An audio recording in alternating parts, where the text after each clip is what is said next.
ከጥያቄ ነው የምነሳው። ጥያቄ ተጠይቄያለሁ። በተለይ በጣም ብዙ ሰው ሁል ጊዜ ሲነገር የሚያነሳው አንድ ጥያቄ አለ እና ያ ጥያቄ ተጠይቄያለሁና ፓስተር ፒተር ስታስተምር በክርስቶስ ኢየሱስ የተሰራልን ስራ እንደዚህ ብለ ከዛም በኋላ እርግማናችን በሽታችን እንደዚህ ሆኗል ወስዶልናል ክርስቶስ ብለ ትላለህና የታመሙ ሰዎችን መኮነን አይሆንም ወይ? የታመሙ ሰዎች ጋር እንዴት ታስታርቀዋለህ የሚል ጥያቄ ተጠይቄያለሁ። እኔ ቀድመም ሳስተምር በደንብ ከሰማችሁኝ ስለ ሰው ሁለንተናም ሳወራ በደንብ ከሰማችሁኝ በእኛ አስተምሮትም ሆነ በመጽሐፍ ቅዱስ አስተምሮት በምድር ላይ በሽታ የለም ብለን አናውቅም። በሽታ የለም ማለት ሰይጣን የለም ማለት ነው። ምክንያቱም ዘመዳማቾች ስለሆነ። ስለዚህ ሰይጣንን ገስጸን በሽታ የለም ማለት አንችልም። በሽታም ሰይጣንም አንድ ካምፕ እንደሆኑ ግን እንቀበላለን። በሽታንና ሰይጣንን ለያይተን ለማየት ይከብደናል። ምክንያቱም በሽታ ሁሉ ምንጩ ሰይጣን ነው። ግን በሽታ ወደ ሰው ልጆች ሲደርስ ይህን መመለስ ስላለብኝ ነው። ሲደርስ በምን ምክንያት ይመጣል የሚለውን ነገር ከተነጋገረን መጽሐፍ እንደሚናገር በሽታ በኃጢአት ሊመጣ ይችላል። ምክንያቱም መጽሐፍ ቅዱስ ይናገራልና በሽታ በአደጋ ሁኔታ ሊመጣ ይችላል። ባዮሎጂካል ኮዝ ሊኖረው ይችላል። ሄሪዲተሪ ኮዝ ሊኖረው ይችላል። እነዚህ ነገሮች ሁሉ የበሽታ ምክንያት ሊሆኑ ይችላሉ። እነዚህ ሁሉ የበሽታ ምክንያት ሆኑ ማለት ግን እግዚአብሔር የበሽታ ምንጭ ነው ማለት አይደለም። ስለዚህ የኛ ትምህርት ምንድነው? እግዚአብሔር በሽታ አያመነጭም። ሰው ግን አመጽን በማመጹ በአዳም ምክንያት ወደ ሰው ልጆች ሊገቡ የማይገባቸው እንግዳ ነገሮችን በዓለም ላይ አስተናግዷል። ሰይጣንን አስተናግዷል። የሰይጣንን ልጆች አስተናግዷል። አንዱ ልጁ በሽታ ይባላል። ስለዚህ እኔ አባትና ልጁን ለያይቼ ማየት አልችልም። በሽታ ከሰይጣን የሚመጣ ሰው ከወደቀ በኋላ ግን በተለያየ ምክንያት ወደ ሰዎች የሚደርስ የክፉ ካምፕ ውስጥ ያለ ለሰው የማይመች ነገር ነው። ስለዚህ ምን እንላለን? የታመመ ሰው ካለ የምስራች ኢየሱስ ለበሽታችን ሞቷል። ስብከታችን ይሄ ነው። ሪያሊቲው የኛ በሽታ ሳይሆን ሪያሊቲው ኢየሱስ የከፈለው ዋጋ ነው። ስለዚህ እኛ ጋር ያለ በሽታ ስብከት መሆን አይችልም። መሆን የሚችለው ስብከት እግዚአብሔር ያጸደቀው ልጁ ነው። ስለዚህ እኛ ስናስተምር እንደ ቤተ ክርስቲያን ሜን አቋም ስንገልጥ እንደ አገልጋይ ሜን ስናገር ሰው ቢታመም እንኮንነዋለን አንኮንነውም። የታመሙ ወዳጆች የሉንም አሉን። እኛስ ጋር በሽታ መጥቶ አያውቅም? ያውቃል። በሽታ ግን በራሱ መጥቶ በቃ ጥሩ ነህ አንለውም። ለምን ሆስፒታል ትሄዳላችሁ? ስለማትቀበሉት አይደል? ስለዚህ በሽታን ተቀብሎ የሚያስተናግድ ፍጡር እንደሌለ ሁሉ እኛም ምን እንላለን? እግዚአብሔርን በሽታ አይወድም። እግዚአብሔር ደግሞ መልካም አባት ነው። ስለዚህ በሽታ እግዚአብሔር ለልጆቹ አይሰጥም። በሽታ ግን በተለያየ ምክንያት ወደ ሰው ሊመጣ ይችላል። የምስራች ግን ደግሞ ለኛ ተነግሮናል። ወንጌል ለበሽታ መድኃኒት አለው። በመገረፉ ቁስል ተፈውሰናል። መንፈስ ቅዱስ ደግሞ ለኛ የመጣው በሁለንተናችን ወደ እግዚአብሔር መልክ ሊያደርሰን ነው። ስለዚህ ማንም ሰው ከመንፈስ ቅዱስ ጋር አብሮ ቢቆይ ከእግዚአብሔር ቃል ጋር አብሮ ቢዋሃድ እምነቱን ቢያሳድግ ሊያደርግ የሚገባውን ነገር ቢያደርግ እግዚአብሔር የሰጠውን አቅርቦት መጠቀም ይችላል። ስለዚህ አሁን እኛ አካባቢ ወይ እኔ ቤት ውስጥ ወይም እኔ ቤተሰብ ጋር የሆነ የታመመ ሰው ስላለ ስብከቴን እቀይራለሁ? አልቀይርም። እውነቱ ክርስቶስ ሁሉን ዋጋ ከፍሏል። ስለዚህ እባካችሁ እኛ ማንንም ስለታመመ አንኮንንም። ማንም በበሽታ ውስጥ ስላለ ችግር አለብህ እያለን አይደለም። የምስራች ግን ተናገሩ ተብለናል። ክርስቶስ በከፈለው ዋጋ ሰው ሁሉ መጠቀም ይችላል። ባለፈውም ስናገር ሰምታችኋል። አንዱ ስለ ኃጢአቱ አምኖ ሊጠቀም ይችላል። አንዱ ስለ ደዌው አምኖ ሊጠቀም ይችላል። አንዱ ስለ እርግማን አምኖ ኢየሱስን ሊጠቀመው ይችላል። የመጠቀማችን ጉዳይ ምርጫችን ላይ ነው ያለው። አንዱ ደግሞ ሁሉንም እፈልጋለሁ ሊል ይችላል። ስለዚህ ምርጫው ለሰው ትቼዋለሁ። ስብከቴን ግን አልቀይረውም። ኢየሱስ ሁሉን ነገር ከፍሎ ጨርሷል። በመስቀል ላይ ሲሰራ ኢየሱስ ያልጨረሰው ጉዳይ የለም። የእግዚአብሔር ሉዓላዊነትን ግን አንድ ሰው ተነስቶ አንተ እንዲህ ነህና እኔ በፈለኩ ጊዜ እንዲያደርግ ሊለው አይችልም። እግዚአብሔር የጊዜ አምላክ ነው። ስለዚህ ለእግዚአብሔር የሆነውን ለእግዚአብሔር ትቼ ለእኔ የተፈቀደውን ስብከት ግን አስተጋባለሁ። አንድ ነገር ነው ስበክ የተባልኩት፣ በልጁ በክርስቶስ የተሰራው ሥራ ፍጹም ነው። ስለዚህ ማንም ሰው አይኮነን፣ ማንም ሰውን ልንኮንን አይደለም እዚህ ያለ ነው። ይህንን ማለት ስላለብኝ ነው ይህን የምለው። በተረፈ ጠዋት ሳስተምር ግን እንዲህ ብያቸዋለሁ። ካሰባችሁ በሁለንተናችን ምንድነን አልኩኝ? ሰው ሁለንተናው ምን ይባላል? መንፈስ፣ ነፍስ፣ ስጋ። ስለዚህ በሁለንተናችን መንፈስ፣ ነፍስ፣ ስጋ ነን። ከዛ በኋላ ደግሞ ለስጋችን የእግዚአብሔርን ፕሮግራም፣ ለመንፈሳችን የእግዚአብሔርን ፕሮግራም፣ ለነፍሳችንም የእግዚአብሔርን ፕሮግራም ተነጋግረናል አይደለ? ስለዚህ ሰው በአጠቃላይ እንዲህ ብለን እንጀምራለን። በመንፈሱ ማለት ነው። በተለይ አማኝ አዲሱ ሰው ወይም አዲስ ፍጥረት የምንለው ሰው በመንፈሱ በክርስቶስ የእግዚአብሔርን ሕይወት የተካፈለ፣ በነፍሱ በእግዚአብሔር ቃል እውቀት በአእምሮ መታደስ እየተለወጠ የሚሄድ፣ በስጋው እግዚአብሔር ያቀረበለትን ቅድስናና በንጽህና በመኖር የፈውስንም ደግሞ በረከት በመካፈል የክርስቶስ ኢየሱስ መምጣት ጊዜ የማይበሰብስ አካል ሊለብስ ፕሮግራም የተያዘለት ሰው ማለት ነው። ስለዚህ ማንም ራሱን አዲስ ፍጥረት ነኝ ቢል አዲስ ፍጥረት ነኝ ሲል መንፈስ ነኝ ብቻ እያለ አይደለም። በመንፈሱ የእግዚአብሔርን ሕይወት የተካፈለ፣ በነፍሱ የእግዚአብሔርን እውቀት በመቀበል በአእምሮ መታደስ እየተለወጠ የሚሄድ፣ በስጋው ደግሞ እግዚአብሔር ያዘጋጀለትን ያለመበስበስ ወይም የሙታን ትንሣኤ ላይ የሚቀበለውን አዲሱን አካል ለመልበስ የሚጠባበቅና እግዚአብሔርን በመምሰል የሚኖር ሰው ነው። ስለዚህ ሁላችንም ስናስብ ሚዛናዊ ትርጉም ይዘን ልንሄድ ይገባናል ብዬ አምናለሁ። ከጥያቄ ስለተነሳውባችሁ በጣም ይቅርታ። የግድ የተጠየቁትን ፐብሊክሊ መመለስ ስላለብኝ እንዲህ አይነት ጥያቄ ካላችሁ ጥያቄ አይከፋውን ፓስተር ፒተር መጠየቅ ትችላላችሁ። እማውቀው ከሆነ እመልሰዋለሁ፣ እማላውቀው ከሆነ አጥንቼ እመጣለሁ። ከተሳሳትኩኝ ደግሞ የሚቀጥለው ጊዜ ባለፈው ተሳስቼ ነበር እላችኋለሁ። ምንም ችግር የለም። እሺ፣ አሁን መጽሐፍ ቅዱሳችሁን ሉቃስ ወንጌል ላይ አውጡልኝ። ያልያዝን ሰዎች ከያዙ ሰዎች ጋር ብናነብ በመንፈስ ቅዱስ ዙሪያ በእግዚአብሔር እይታ መንፈስ ቅዱስ ለምን ለአማኞች እንደተሰጠ መጽሐፍ ቅዱስ የሚያስተምረውን ትምህርት እየተከታተልን ነው። ያንን ለመከታተል ብለን ጠዋት በጣም ጠንከር ያለ ጠለቅም ያለ ነገር ስለ ሰው ማንነት ተነጋግረናል። የተወሰነ ሚዛናዊነት ለመፍጠር የሞከርኩኝ መስሎኛል። አሁን ደግሞ ሌላ ነገር እንጨምር። መንፈስ ቅዱስ ሲመጣ ምን እንደሚያደርግ በምን አቅጣጫ በእኛ ሕይወት ላይ እንደሚሰራ እንድንመለከት ፈልጋለሁና ሉቃስ ወንጌል 2 ምዕራፍ 2 ቁጥር 40 አንድ ላይ እናንብበው። 1 2 3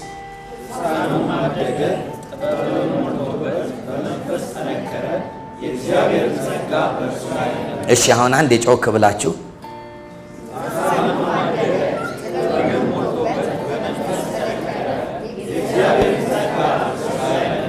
እሺ። አሁን ይሄ ነገር የተባለው ስለማን ነው? ስለ ኢየሱስ ነው። ያንን ምዕራፍ ሄዳችሁ ወደ ላይ ብታነቡት ኢየሱስ ከተወለደ በኋላ እንደ ሙሴ ሕግና እንደ ስርዓቱ፣ ምክንያቱም የተወለደው ኢየሱስ በአሮጌው ኪዳን አይደል? ስለዚህ ተዳደረ የነበረው በምንድን ነው? በሕግ ነው።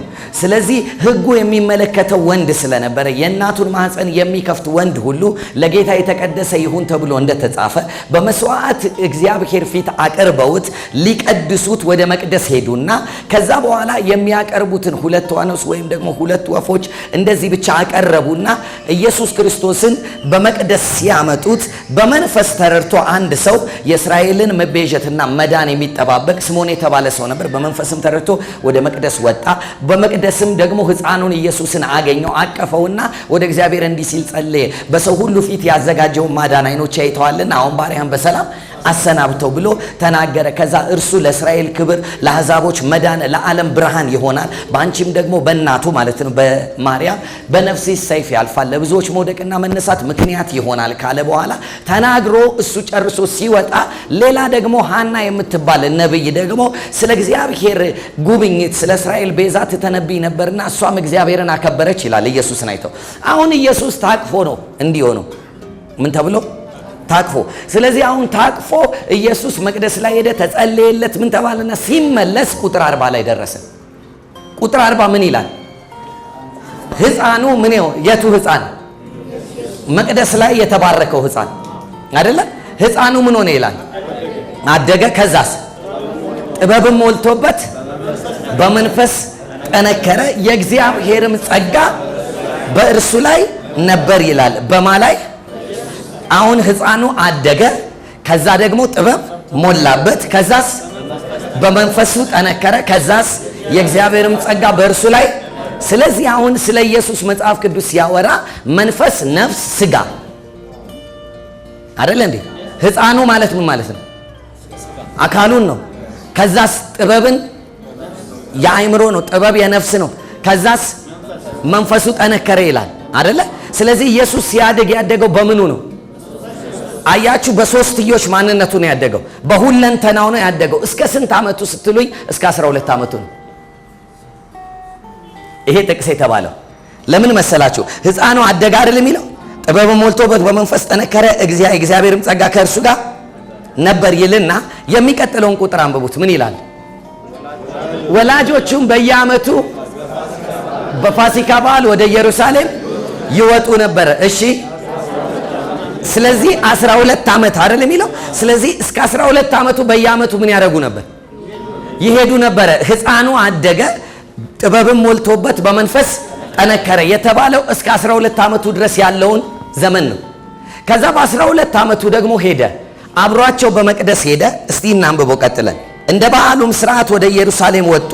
ቀኖቹንም ከፈጸሙ በኋላ ሲመለሱ አሁን ሕፃኑ አይደለም፣ ብላቴናው አድጓል፣ የሆነ ዕድሜ አይደለ እንዴ? ስለዚህ ብላቴናው ምን ሆነ?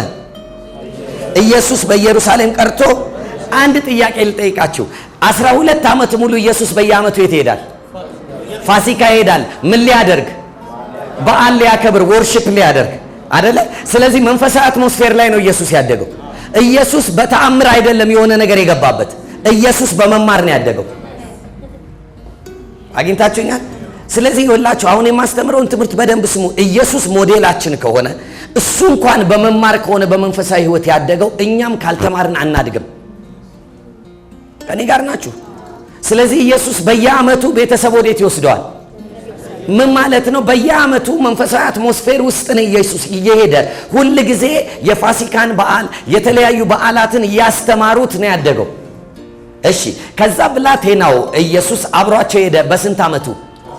በ12 ዓመቱ። እሺ፣ ከዛ በኋላ ምን ይላል? ከመንገደኞች ጋር የነበረ ስለመሰላቸው የአንድ ቀን መንገድ ሄዱ። ከዘመዶቻቸውም ከሚያውቋቸውም ዘንድ ፈለጉት። ከዛስ ባጡትም ጊዜ እየፈለጉት ወደ ኢየሩሳሌም ተመለሱ። ከዛስ ከ3 ቀንም በኋላ በመምህራን መካከል ተቀምጦ ሲሰማቸው ሲጠይቃቸው አቤት ምን ሲላቸው? ከዛስ ስለዚህ ኢየሱስ ክርስቶስ በመጣ ቁጥር ልምዱ ሞስት ፕሮባብሊ ከዚህ መጽሐፍ እንደምንረዳው ኢየሱስ እንደ ልጆች የሚጫወት እንደ ልጆች ምናምን ምርጫው መጫወት አይደለም፣ መንፈሳዊ ነገር ላይ ጊዜ ማጥፋት ነው። እነሱ መስሏቸው የነበረው ከማጋ እየተጫወተ ከልጆች ጋር ሆኖ አብሮ እየሄደ ነበር የመሰላቸው ከዘመድ ጋር አይደል? ኢየሱስ ግን የት ነው የቀረው? በኢየሩሳሌም ምን ሲያደርግ? ሲሰማና ሲጠይቅ። ለስንት ቀን ማለት? ጠፋሁ በሚል አስተሳሰብ ውስጥ እንኳን አይደለም። አባትና እናቴ ትተውኝ ሄዱ ብሎ ራሱ እኮ የጠፋ ልጅ አፋልጉኝ ነገር ውስጥ አልገባም። 3 ቀን ሙሉ ምን ሲያደርግ ነበር? ሲሰማና ሲጠይቅ ነበረ። መንፈሳዊ የሆነ ረሃብ ያለው ልጅ ነበር ማለት ነው። ሄሎ። ስለዚህ እንደው ኢየሱስ ሞዴላችን ከሆነ እንዴት መከተል እንዳለብን እንድታዩት ነው የማስተምረው። ብዙዎቻችን ምትሃታዊ ክርስትና መኖር ነው የምንፈልገው። የሆነ ሰውዬ እጅ ጭኖብን ተአምር ሆኖልን ከዛ በኋላ በቃ ሌላ መሆን አትሆኑ። ተምራችሁ አድጋችሁ መንፈሳዊ ሆናችሁ እንጂ በእጅ መጫን በዳበሳ የሚመጣ ነገር ይሄ ሳዚም ተከፈት ሳዚም ተዘጋ ምናምን ነገር ይሄ ምትሃታዊ ክርስትና የለም። you have to read መማር አለባችሁ። አይምሯችሁን ማሳደግ አለባችሁ። መለወጥ አለባችሁ። እኛ እኮ ታውቃላችሁ ተረት እየሰማን አድገን እኮ ነው። የሆነ ብርጭቆ እንዲ አሸት አድርጋችሁ የሆነ ነገር I wish to be like this የሚባል የለም። እውነቱን ነው የምነግራችሁ። ነብይ ያስፈልገናል። አዎ። ሐዋርያ ያስፈልገናል። አዎ። አስተማሪ ያስፈልገናል። አዎ። ሁሉም ያስፈልገናል። ሁሉም ግን ሾርት ከት አይደሉም። ሾርት ከት በመንፈሳዊ ዓለም የለም። ፕሮፐር ግሮዝ ነው እግዚአብሔር የሚያውቀው። በሁለንተና ማደግ ይጠበቅብናል። በሁለንተናችን ማደግ አለብን። እባካችሁ ስሙኝ በደንብ አድርጋችሁ። ፋስት ፉድ እየሰማችሁኝ ነው? ይሄ እዚህ ከተማ ውስጥ ያለው ማለት ነው። ይሄ ስታልፉ የምትገዙት ምናምን ነገር ለነገሩ እሱ ራሱ ለጤናም ጥሩ አይደለም። መንፈሳዊ ዓለም ላይ እንዲህ አይነት ነገር የለም። ፕሮፐር ግሮዝ፣ ኦርጋኒክ ግሮዝ ያስፈልገናል። ማደግ ካለብን በሁለንተናችን ማደግ አለብን። በሁለንተናችን ፕሮፐር የሆነ እድገት ያስፈልገናል። እባካችሁ የአዲስ አበባ ሰዎች አትሸወዱ። ክርስትና እንዲህ አይሄድም። ክርስትና በስርዓት ነው መሄድ ያለበት። ይሄ ህይወት አግኝታችሁኛል። እግዚአብሔር በቅዱስ ቅባቱ መጥቶ ጣልቃ ገብቶ ሚራክል አያደርግም? በጣም ያደርጋል። ሚራክል ግን የሁሌ ኢኮኖሚ አይደለም። አግኝታችሁኛል? አይደለም። ስለዚህ በደንብ እየሰራን መሄድ ያለብን ነገር አለ። ኢየሱስ በቃ የእግዚአብሔር ልጅ ነህና ከዛ በኋላ በቃ ሁሉ ነገር አንተ ላይ ይቀመጥና የእግዚአብሔር ልጅ ስለሆን የሆነ ነገር አድርግ አይቻልም። እግዚአብሔር እንዲህ አይደለም ኢየሱስን የላከው። ኢየሱስ የሰው ሞዴል እንዲሆን ነው የተላከው። የክርስትና እድገት ሞዴል እንዲሆን ነው። ፈለጉን እንድንከተል ነው የተላከው። ስለዚህ ኢየሱስ ከልጅነቱ ጀምሮ አድጓል። ብላቴና እያለ በእናትና በአባቱ እጅ አድጓል። ያገለግላቸው ነበር ሁሉ እኮ ይላል። ሄሎ እየሰማችኝ ነው? አገልግሎት አለኝ ብሎ እኮ ሽንኩርት አልከትፍም አይልም። እህቶች ዶሜስቲክ ሰርቪስ መስጠት መልመድ አለባችሁ። ይሄ አሁን ሰበር ዜና ነው። እሺ በመሃል የሚገባ አያችሁ። ዳዊት ይላል መጽሐፍ ቅዱስ የአባቱን በጎች ምን ይል ነበር ይላል? ይጠብቅ ነበር። እግዚአብሔርም ዳዊት የአባቶቹን በጎች እየጠበቀ እያለ በሳሙኤል ሆኖ ከእሴይ ቤት አንድ ልጅ ልቀባ አዘጋጅቻለሁ ሲያይ ታውቃላችሁ። እግዚአብሔር ከእሴይ ቤት ዳዊትን ለምን እንደመረጠው? ዳዊት ኢዝ ኢንዱስትሪየስ። ምን ማለት ነው? ዳዊት ትጉ ነው፣ ታታሪ ነው። ስለዚህ የአባቱን በጎች ምን ይል ነበር? ይጠብቅ ነበር። ከዛ በኋላ ሳሙኤል መጣና ዳዊትን ቀባው አይልም? ታሪኩን ለማሳጠር ቀባው ይላል አይደል? ዳዊትም ሳሙኤል ከቀባው በኋላ ሚኒስትሪ ጀመረ አይልም? የአባቱን በጎች ይጠብቅ ዘንድ ተመልሶ ሄደ ነው የሚለው። እየሰማችሁ ነው? ከዚህ በኋላ ታይትሌ ብሎ ከፊቱ ታይትል አልሰራም።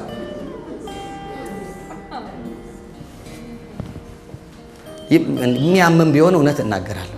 ምን ማለት ነው? ተቀባሁ ብሎ እሳት ወረደብኝ ብሎ የፈጠረው ነገር የለም።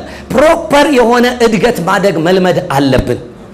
ስለዚህ ዳዊትም ተመልሶ የአባቱን በጎች ይጠብቅ ነበር። እንደውም መጽሐፍ ሲናገር ጎልያድ ራሱ ሊዋጋቸው ሲል ጎልያድ ወጥቶ የዳዊትን ወንድሞችና ሳኦልን 40 ቀን ሲያስፈራራቸው ዳዊት ምን እያደረገ ነው? በግ እየጠበቀ ነው። አባቱ ነው ጠርቶት አይደል እንዴ? አባቱ የወንድሞችን ነገር እስቲ ሂድና ጎልያድ ጨፍልቋቸው ይሆን አይሁን ይኑሩ አይኑሩ ቼክ አድርግልኝ ብሎ ስንቅ ሰጥቶት ላከው አይደል የሚለው አይደል እንዴ የሚለው። ከዛ በኋላ ይላል መጽሐፍ ቅዱስ ዳዊት ሄደ፣ የጎልያድን ወሬ ሰማ። ከዛ በኋላ ከጎልያድ ጋር ተጋጠመ፣ ጎልያድን ገደለ አይደል? እሺ ከዛ በኋላ ጎልያድን ከገደለ በኋላ እስራኤል የኢየሩሳሌም ቆነጃጅቶች ወጡና ለዳዊት ዘፈኑለት። ዳዊት ስንት ከዛስ አይደለ ይኸውላችሁ እንደዛ ሆነ። ከዛ በኋላ ሳኦል ቤተ መንግስት የሚገባበት እድል አግኝቷል። ግን ሂዱና አንብቡ። ዳዊትም ይላል ከሳኦል ቤት እየሄደ የአባቶቹን በግ ይጠብቅ ነው። ከቤተ መንግስት ራሱ ዳዊት በጣም ሁል ጊዜ ቤተ መንግስት የሳኦልን ስራ ይሰራና ሲጨርስ የት ነው? እየሰማችሁ ነው? ፕሮፐር እድገት አለ። የሆነ ነገር አለብኝ ብሎ የሆነ ነገር አይኮንም። ፕሮፐር ኦርጋኒክ ግሮዝ አለ። ኤኒዌይስ ኢየሱስስ እንዴት አደገ ብለን ስንል ኢየሱስም እድገቱ ኖርማል የሆነ እድገት በሶስትዮሽ ማንነቱ ትክክል የሆነ እድገት ነው ያደገው። ስለዚህ ሕፃኑ አደገ ይልና ከዛ በኋላ ብላቴናው ኢየሱስ በ12 ዓመቱ ሄዶ ሲጠይቅ ሲሰማ ሲማር በማስተዋሉ ምን ይሉ ነበር ይላል? ይገረሙ ነበር። የእግዚአብሔርን ቃል ዕውቀት አገላለጡ እስኪያስገርማቸው ነበር አይደል የሚለው። እሺ ከዛ አባትና እናቱ መጡና ዮሴፍና ሲመስለን በምድር ማለት ነው እንደ መሰላቸው ተብሎ ነው የተባለው። ስለዚህ እነሱ መጡና እንዲህ ያሉ ይላል። ባዩትም ጊዜ ተገረሙ። እናቱም ለምን እንዲህ አደረክብን? እነሆ አባትህና እኔ እየተጨነቅን ስንፈልግህ ነበር አለችው። እርሱም ስለምን ፈለጋችሁኝ? በአባቴ ቤት እሆን ዘንድ እንዲገባኝ አላወቃችሁንም አላቸው። ከዛ እሱም የተናገራቸውን ነገር ማለት ይሄ ንግግር ተራ አይደለም። ይሄ ንግግር ኢየሱስ እያለ ያለው የኔ አባት እግዚአብሔር ነው። አባቴ እኮ ነው ያለው አይደል? ስለዚህ አስቡት፣ ማንም ሰው ከዚህ በፊት እኮ እግዚአብሔርን አባቴ ብሎ አያውቅም። ይሄ የ12 ዓመት ልጅ ግን የአባት ሬቨሌሽን ደርሶታል። እየሰማችኝ ነው? ዛሬ እኮ የአባትነትን ትምህርት ስናስተምር ሰው ሁሉ የሚያናድደው ሬቨሌሽኑ ስላልደረሰው ነው። እግዚአብሔር አባት ነው። ኢየሱስን ዩኒክ ያደረገው ነገር አባት የሚለው ሬቨሌሽን ነው። ለዚህ ነው እኮ አይታችኋል፣ አባታችሁ እያለን ያስተምር። ጸሎት አስተምረን ቢሉት ምን ብሎ አምላካችን አይደለም። መጀመሪያ ምናችን? አባታችን። እግዚአብሔር ልጆች እንጂ የሚፈልገው አምላኪዎች አይደለም። መጀመሪያ የሚፈልገው እግዚአብሔር ፋሚሊ መመስረት እንጂ የፈለገው እየፈሩት የሚያመልኩት አይደለም የፈለገው እግዚአብሔር። እኔ በጣም የሚደንቀኝ ስሙኝ በደንብ አድርጋችሁ፣ የትኛውም ሃይማኖት ጋር ሂዱ፣ አምላኪዎቹ የሚያመልኩትን እንደፈሩ ነው። ከፍርሃት የወጣ አምልኮ እንጂ በቤተሰብነት ከተገኘ ፍቅር የሚወጣ አምልኮ አይሰጡም። እግዚአብሔር ግን አምላኪዎቹ ፈርተውት እንዲያመልኩት ሳይሆን ልጆቹ ስለሆኑ ወደውት እንዲያመልኩት። እሺ አንድ ጥቅስ ላሳያችሁ። ብዙዎቻችሁ መቼም እንዲህ ሳስተምር ይሄ ነገር ትላላችሁ። እንዲህ የሚል ቃል አለ። እግዚአብሔር አምላክን እስራኤል ሆይ ስማ፣ እግዚአብሔር አንድ አምላክ ነው፣ እርሱንም በፍጹም ነፍስ፣ በፍጹም ኃይል፣ በፍጹም ጉልበት፣ በፍጹም ሐሳብ ምን በለው ውደድ አይልም። ይሲ ሙሴ አምልክ ነው ያለው። ሙሴ አምልከው ነው ያለው። ሰምታችሁኛል? ምን በለው አምልከው። ኢየሱስን ግን ሲጠይቁት ኢየሱስ አስተካከለ የሙሴን ንግግር። እንዲህ አለ፣ ዋነኛይቱና ፊተኛይቱ ነገር ምንድናት ትእዛዝ ሲሉት እግዚአብሔር አምላክን በፍጹም ነፍስ፣ በፍጹም ኃይል፣ በፍጹም ጉልበት፣ በሁለንተና ምን በለው ውደደው። አያችሁ፣ ሙሴ ምን በለው ነው ያለው አምልከው። ኢየሱስስ ውደደው። ስለዚህ ኢየሱስ ኮሬክት አደረገው ሙሴን። እግዚአብሔር መወደድ ነው የሚፈልገው። አጠገባችሁ ያለውን ሰው እግዚአብሔር መወደድ ነው የሚፈልገው በሉት። እግዚአብሔርን ስትወደው አመለከው ማለት ነው። when you love God with all your might, with all your strength, with all your personality, it means worship. ስለዚህ አዲስ ኪዳን ላይ ኢየሱስ አመጣና አባት የሚፈልገው በመወደድ ውስጥ ምን ማለት መመለክ ነው። ስለዚህ ኢየሱስ አሁን እዚህ ጋር ለመጀመሪያ ጊዜ ሰው ብሎት የማያውቀውን ነገር ለአባትና ለእናቱ አለ። ምን? አባቴ ቤት አለ። ስለዚህ አባትነቱን እየተረዳ ነው ያደገው። ኢየሱስ የነበረው መረዳት ስለ እግዚአብሔር አባት ነው። ይሄንን ነገር ስናገር ተጠንቅቄ መናገር አለብኝ። ምክንያቱም አባት ስል ከአንድያ ልጁ ነው አይደለ? እግዚአብሔር አይደለ እንዴ ነው። ግን ይወላችሁ አባቴ ሲል ብቸኛ የኔ ብቻ ለማለት አይደለም። በቅርብ የናንተም ይሆናል። የመጣው አባቱን ሊያስተዋውቅ እንጂ የሱን ብቻ አባት ሊኮራበት አይደለም። የኔ አባት የናንተ ምን ይሆናል? አባት ይሆናል። ለዚህ ነው መግደላዊት ማርያምን ከሙታን ከተነሳ በኋላ ሲያገኛት እንደዚህ ያላት፣ ማርያም አትንኪኝ፣ ገና ወደ ሰማይ አላረኩምና፣ እኔ ግን ለወንድሞችሽ እንዲህ ብለሽ ንገሪልኝ፣ ወደ አባቴና ወደ አባታችሁ፣ ወደ አምላኬና ወደ አምላካችሁ እሄዳለሁ። ሄሎ። ስለዚህ ኢየሱስ ሲናገር ያለው ምንድነው? አባቴና ምን አምላኬ፣ አባቴና አባታችሁ፣ አምላኬና አምላካችሁ። አንድ ልጅ በጣም የሆነ ጽሑፍ ጻፈብኝ ፌስቡክ ላይ ባለፈው ጊዜ ሳይ፣ ይሄንን አባባሌን ሰምቶት ወደ አምላኬና ወደ አምላካችሁ የሚለውን ነገር ሰማና ረገ ከመቼ በኋላ ነው ኢየሱስ አምላኬ ኖረዋል? እኔ አላልኩ፣ ራሱ ኢየሱስ ነው ያለው አምላኬና አምላካችሁ። እንደውም ደግሞ ኤፌሶን ምዕራፍ 1 ቁጥር 4 ላይ በሰማያዊ ስፍራ በመንፈሳዊ በረከት ሁሉ የኢየሱስ ክርስቶስ አምላክና አባት። ስለዚህ ኢየሱስ ራሱ እውቅና ሰጥቷል ለእግዚአብሔር አብ። ምን ብሎ? አምላኬ አባቴ ብሎ። ስለዚህ አባቴ ያላቸው አይደል? ከዛ በኋላ ያለውን ቁጥር አንብቡልኝ። ከነርሱም ጋር ወርዶ ወደ ናዝሬት ይታዘዝላቸው ነበር። እግዚአብሔር ይባርከው። ለምን መሰላችሁ? ለኛ ጥሩ ነገር ትቶልናል። ቤት ይሰራል። ገብቷችኋል አይደል? በቃ የሆነ መገለጥ አለብኝ ብሎ መንፈስ ወደቀብኝ፣ ቸርች ነብይነት ተብያለሁ ተብሎ ቤት ስራ አይቆምም። አታካብዱ። ቤት ይጠረጋል።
አስተካክዬ ልነግራችሁ የማልችል ማልኒውትሪሽን እና ዲፊሽንሲ የሚባል ነገር አለ።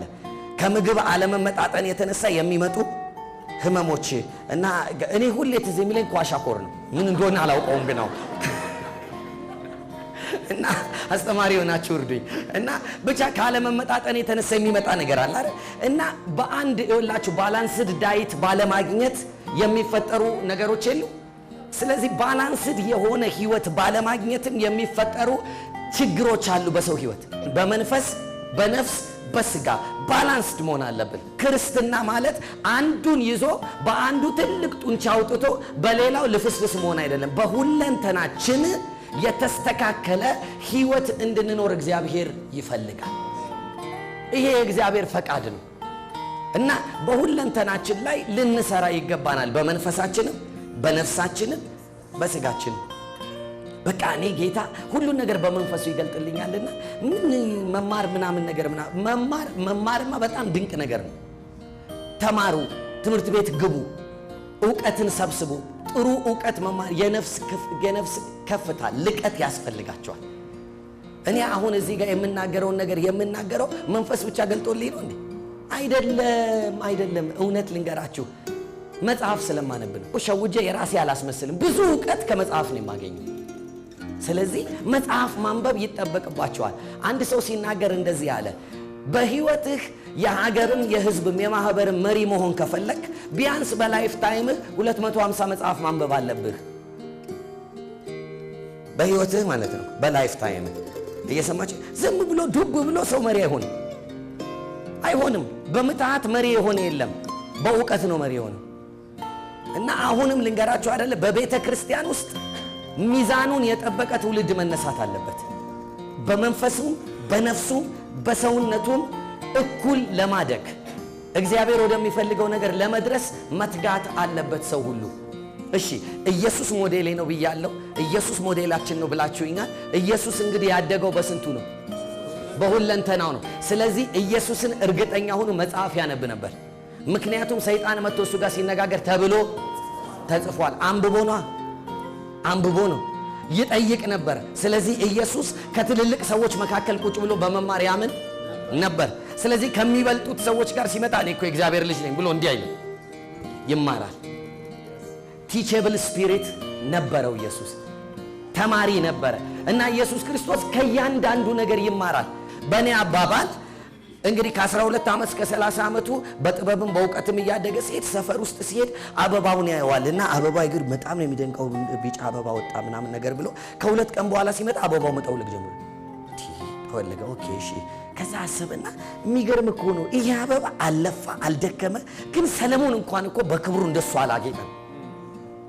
አበባን ያስተማረው እኮ። ከዛ ስብከት ላይ ወጣት ኢየሱስ ስለምትበሉት ስለ ነፍሳችሁ፣ ስለምትለብሱት ስለ ሰውነታችሁ አትጨነቁ። እስቲ የሜዳ አበቦችን ቲቸሮችን እስቲዋቸው ነው ያለው። ከእያንዳንዱ ነገር ምን ይላል ኢየሱስ? ይማራል። አግኝታችሁኛል? እኔ ሁሌ መኪና ሳይ በጣም ነው የሚደንቀኝ። ታውቃላችሁ መኪና ማለት እኮ ታውቃላችሁ አይደለ? በጣም ገራሚ ነው። መኪና እኮ ማለት ከዱር አራዊት እኮ ሰዎች ኮርጆ ያመጡት ነው። ድሮ መጓጓዣ አህያና በቅሎ ነበር እና ከዛ ሰዎች አዩና 4 እግር ያለው የተሻለ ነገር እንስራ አሉ። ስለዚህ ጎማ ሰሩ፣ 4 ጎማ። ከዛ እነዚህ ነገሮች 2 አይን አላቸው፣ ስለዚህ ከፊት 2 መብራት እንስራ አሉ። ኤቭሪቲንግ ሰው ከሚያየው ነገር ሲማር ያድጋል። እየሰማችሁ ነው? ስለዚህ በነፍሱ ኢየሱስ ያድግ ነበር። ከአካባቢው ምን ያደርግ ነበር? ይማር ነበር። እኔ እንግዲህ ይኸውላችሁ ምን ላደርግ፣ እግዚአብሔር የጣለብኝ አደራ በሁለንተና ያደገ ሰው ለማንቃት እንጂ መንፈሳዊ መቀጣጠል ብዬ አግዶሽ የሚያሳድግ ሰው አልሆንም። በአንድ እንዲህ ብላችሁ አድጋችሁ ስትታይ እንዲህ ብላችሁ በቃ መንፈስ ነኝ ብለ እንዲህ ብላችሁ አያምርም። ስለዚህ እንዲህ በስነ ስርዓት ጡንቻ ያለው በሁሉ ነገር ብቁ የሆነ ፕሬዚዳንቱ መጥቶ ቢጎበኙት የሚያወራው ያለው፣ አስተዳዳሪዎች መጥቶ ቢያነጋግር ስለ ኢኮኖሚ ቢጠየቅ የሚመልስ፣ ስለ ጤንነት ቢጠየቅ የሚመልስ፣ ስለ ፍትህ ቢጠየቅ የሚመልስ፣ በሁሉ ገብ የእግዚአብሔር መንግስት ማሳየት የሚችል ትውልድ መነሳት አለበት። ዩ ካን ዱ ኢት። መንፈሳዊ ሆኖ ድምጽ እየሰሙ በመንፈስ እያዩ እንደገና ደግሞ የምድርን ጉዳይ በእውቀት እያስተዳደሩ በአካል ብቃት መኖር ይቻላል። ጨክኑ፣ ይቻላል። ሾርት ከት አትፈልጉ። በሁሉ አቅጣጫ ላይ ማደግ ይቻላል። ከሰራን እንደርስበታለን። ኢየሱስም ደርሶበታል። የኢየሱስን ትዕግስት በዚሁ ላሳያችሁ። ስንት ዓመት ቆየ? እንዲህ ያረገ 30 ዓመት እንዲህ ያረገ በቃ እየተማረ በመንፈሱ በነፍሱ በስጋው ላይ ኢንቨስት እያደረገ እየተማረ ለመሰላችሁ። ብዙዎቻችሁ የምታውቁት ቆንጅዬ ኢየሱስ ነው አይደለም፣ አናጢ ነው። አናጢ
መፍጠር የሚፈልገው ትውልድ እንዲህ አይነት ነው።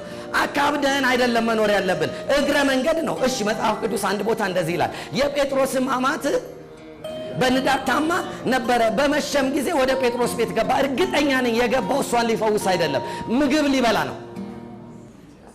እና ምግብ ሊበላ ስለዚህ ሲገቡ የምታገለግላቸው ሰው ታማለች። ስለዚህ ኢየሱስ እዛው ንዳዱን ገሰጸውና ተነስታ በቃ ኢየሱስ ክርስቶስ አይታችኋል። በቃ ምን አይነት ኑሮ እንደሚለው ኢየሱስ በቃ ፕሮግራም እያዘልኝ መጥቼ ፈውሳለሁ ብሎ የሄደበት ቦታ ጥቂት ነው። እግረ መንገድ ነው ሁሉን የሚያደርገው። ኖርማል ላይፍ እየኖረ ከሰዎች ጋር እየተነጋገረ የሚሰራ ሰራተኛ ነበር። በስፍራ ሁሉ እንደዚህ ባለ ሁኔታ ነበር የሚዞረው።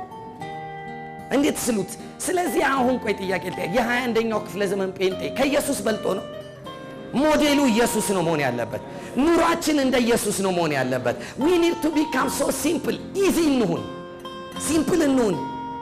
እየሰማችሁ በቃ በጌታ ከሆንን በኋላ ፊታችን ሁሉ መልኩ ይቀየራል፣ ቅርጹ ሁሉ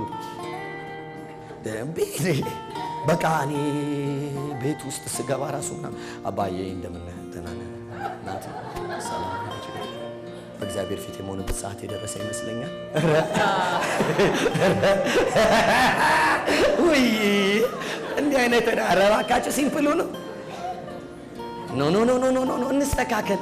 ይኸውላችሁ ዊርድ ሆነንባቸው እኮ ነው የማይመጡት ቸርች። እኛ እንደው ይኸውላችሁ የጨነቀው ምናምን ነው እኮ የሚመጣው እንጂ እኮ ጎምጅቶብን የሚመጣ ሰው የለም። ለምን ሲባል ኑሯችን እንደ ኢየሱስ መሆን አቃተው። አስጎምጅተን መች ሰው እናመጣለን? የጨነቀው ነው የሚመጣው። እውነት ውሸት? እውነቴን እኮ ነው የምላችሁ። ሰው ባጋንንት ሲጨነቅ በበሽታ ሲጨነቅ ይመጣል እንጂ ጎምጅቶብን በህይወታችን ከኖሩ እንደነሱ ተብለን መቼ ይመጣል? በጣም እኮ ይወላችሁ ከኛ እኮ ነው የሚጀምረው። ከኛ ከአገልጋዮቹ እኛ በጣም ሩቅ ነን። ቪአይፒ ሆነናል። ኢየሱስ ቪአይፒ አልነበረም። ኢየሱስ የሰው ሁሉ ወዳጅ ነበረ። የኃጢአተኞች ወዳጅ፣ ማንም አክሰስ ሊያደርገው የሚችል ነውረኛ ተብለው በሰፈር የተፈረጁ ሴቶች መጥተው እግሩን ሊዳብሱት የሚችሉ ምን ፈልጋ ነው የማይል ዋንደርፉል። እንደ ኢየሱስ ቆንጆ ሞዴል የለም። ሪል እንሁን። ኢየሱስ ሞዴላችን ከመሆን ካስፈለገው እስቲ ፈለጉን እንከተለው። ላዩን የሆነ ነገር ባንጋልብ ሪል እየሆንን ብንሄድ ማቴዎስ፣ ማርቆስ፣ ሉቃስ፣ ዮሐንስን ስታነቡ እኮ ዩ ቢ ትሪልድ። በጣም ነው የሚደንቀው። ኢየሱስ ለካ እንዲህ ነው የኖረው ነው የምትሉት። ኢየሱስ ክርስቶስን ሩቅ አድርገው የሳሉብን ዘመን ያበቃል። እኛም አንራራቅም። አግኝታችሁኛል። እኔ አሁን በጣም ነው የሚደንቀኝ። ባለፈው ናዝሬት ሲሄድ የሆኑ ልጆች በቲቪ ነው የምናየው ምናምን ነገር መጣ። አይኔን ባይና አየ ነው እንዴ? ምንድነኝ እኔ? አምላኬ እግዚአብሔር እኮ ምህረት አድርጎልኝ እድል የተሰጠኝ አገልጋይ ነው። ፒሪየድ። አይኔን ባይኔ በማየቴ በጣም ደስ ብሎኝ ሲሉኝ እኔ ደግሞ እጄን ለማሳም አይደለም እግዚአብሔር የጠራኝ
ኢየሱስ ብቻ ነው።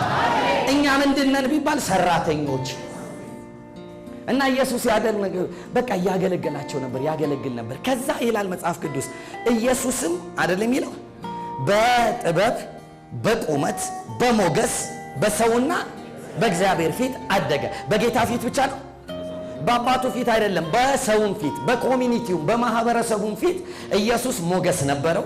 ኢየሱስ ጠቢብ ነበረ። ኢየሱስ አዋቂ ነበር። ኢየሱስ ሶሻሊ በጣም ስታተሱ ዋንደርፉል የሚወደድ ሰው ነበር። ኢየሱስ መቼ እንደተጠላ በኋላ አሳያቸዋል። እሺ ምዕራፍ 3 ቁጥር 23 ኢየሱስም ሊያስተምር ሲጀምር እድሜው ስንት ነበር? 30 ነበር። ቅድም ስናነብ 12 ነበር። አሁን ስንት ነው? ስንት ዓመት ጨመረ? 18 ዓመት። ያደገው አስተዳደግ ምን አይነት ነው? ሶስትዮሽ፣ በእግዚአብሔርም በሰውም ፊት በመንፈስ በነፍስ በስጋ። ስለዚህ ኢየሱስ 30 ዓመት ሙሉ ኢንቨስት ያደረገው ምኑ ላይ ነው? ሶስቱ ማንነቱ ላይ፣ ሁለንተናው ላይ ሲሰራ ነበርና ለውጥ የለም። እና ግን አንተ በጣም እንትን ያው ጌታ ጌታ ትላለህ፣ ምን ለውጥ አለ? ግድ የለም እያለ ነው ኢየሱስ የሰራው። ሲያዩት ምንም የሚያመጣው ነገር የለም፣ የሚፈውሰው ነገር የለም፣ የሚያደርገው ነገር የለም። ግን ሞገስ አለ፣ የጠቢብ ላይፍ ይኖራል፣ ባህሪው የተስተካከለ ነው፣ የሚሰራው ነገር አለ። ታውቃላችሁ? እስቲ ስሙኝ እባካችሁ፣ አንድ ጊዜ አማኞች ቀና ብላችሁ ስሙኝ። በጌታ መሆን ማለት በተበላሸ ባህሪያችሁ መቀጠል ፈቃድ ማግኘት አይደለም። ይገርምሃል፣ እኛ ቤት በቃ ከድሮ ጀምሮ መጮህ በቃ ኖርማል ነው። እና ልጮህብን አይቻልም እንዴ? እናንተ ቤት መጮህ ካለ የእግዚአብሔር መንግስት ውስጥ መጮህ የለም። በቃ እኛ ቤት በቃ እንዲህ ነን። እኛ ቤት በቃ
መሞላት ሌላ ነው፣ መመራት ደግሞ ሌላ ነው።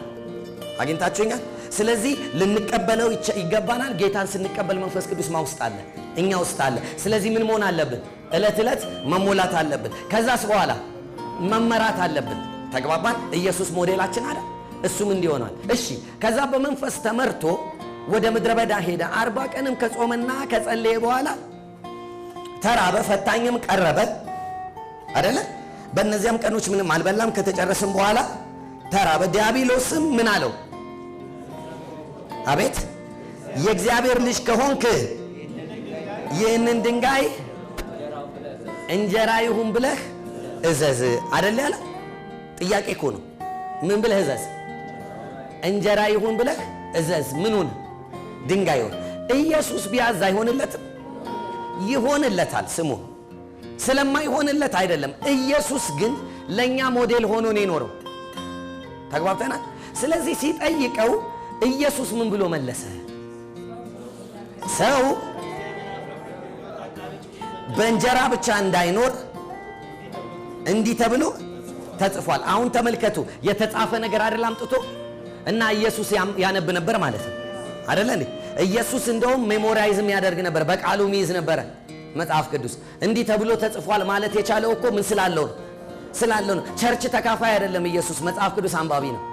ብዙዎቻችን ቸርች መካፈል ጎበዞች ነን፣ መጽሐፍ ቅዱስ ግን አናነብም። ብዙዎቻችን የማንበብ ባህል የለንም። ችግራችን ቸርች መቅረት አለመቅረት አይደለም። ችግራችን መጽሐፍ ቅዱስን በማንበብ ሜዲቴት በማድረግ በጭንቅላታችን ውስጥ ማስቀመጥ ግን አልለመደብንም። ይሄን እስክታደርጉ ድረስ የእግዚአብሔር ልጅነትን ሙላት መኖር ጀምሩ። ብዙ ሰዎች የሚጠይቁት ይሄ ነገር ለምን አልሆነልኝም? እንዴ የእናንተስ ኮንዲሽን፣ እናንተ ማሟላት ያለባቸው እኮ ኮንዲሽን አለ። ኢየሱስ እኮ 30 ዓመት ላዩ ላይ ሰርቷል ህይወቱ ላይ። ስለዚህ እንዲህ ተብሎ ተጽፏል አለ። አሁን የተጠየቀው ጥያቄ የምን ጥያቄ ነው? የነፍስ ጥያቄ ነው። ኢየሱስ ምን ብሎ ተናገረ? ስለምትበሉት ስለምናችሁ? ስለ ነፍሳችሁ። ስለምትለብሱት ስለ ሰውነታችሁ አትጨነቁ አይደል ያለው? ስለዚህ ምግብ ለምናችን ነው?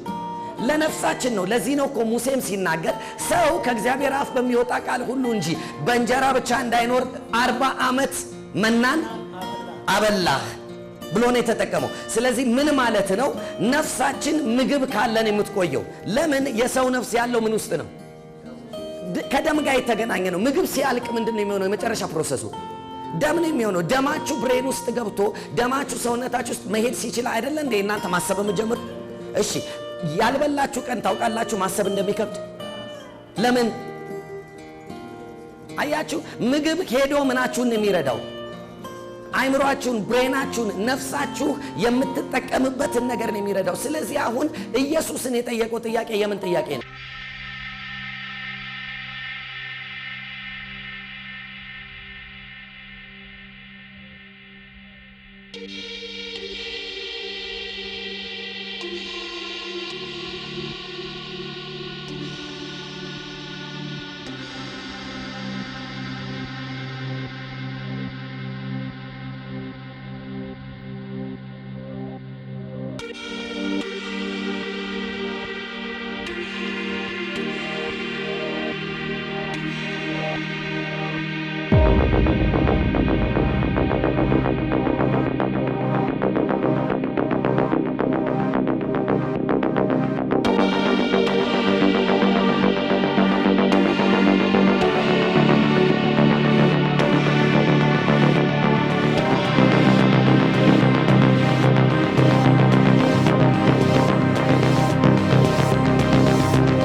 ምንድነው?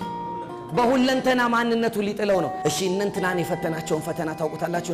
እና አዳም የፈተናቸው ፈተና ይሄ እንደሆነ ታውቃላችሁ። ይሄን ነው the same thing ነው የፈተናቸው። ስለዚህ የሳቱት የቱ ጋር ነው ሲባል የነፍስ ምኞት ጋር ሳቱ አይደል እንዴ? ስለ አካላቸው አልነገራቸውም፣ እዛ ጋር አሳታቸው። ከዛ በኋላ ወርሺፕ አጓደሉ። የአዳም ኃጢአት ምንድነው ብትሉኝ ፍሬ መብላት አይደለም፣ እንደ እግዚአብሔር ለመሆን መፈለግ ነው። እንደማ ትሆናላችሁ ነው ስብከቱ።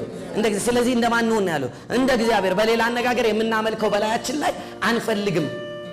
ስለዚህ ዲያብሎስ አሁንም ኢየሱስን መጥቶ የጠየቀው ወርሺፕ ማንን አድርግ? እኔን አድርግ። ኖ በመንፈስም በነፍስም በስጋም ለመጣበት ፈተና ኢየሱስ ትክክለኛ መልስ ሰጥቷል። ዛሬስ ክርስትና በምንድን ነው የሚፈተነው ካላችሁኝ ይሄ ነው። በህይወታችን በአንዱ ነገር ላይ መሳት ከጀመርን በሌሎቹ ስንጮህ ሰይጣን ምን እንደሚል ኢትስ ኦኬ። በሁለንተናችን ነገር መስራት መጀመር አለብን።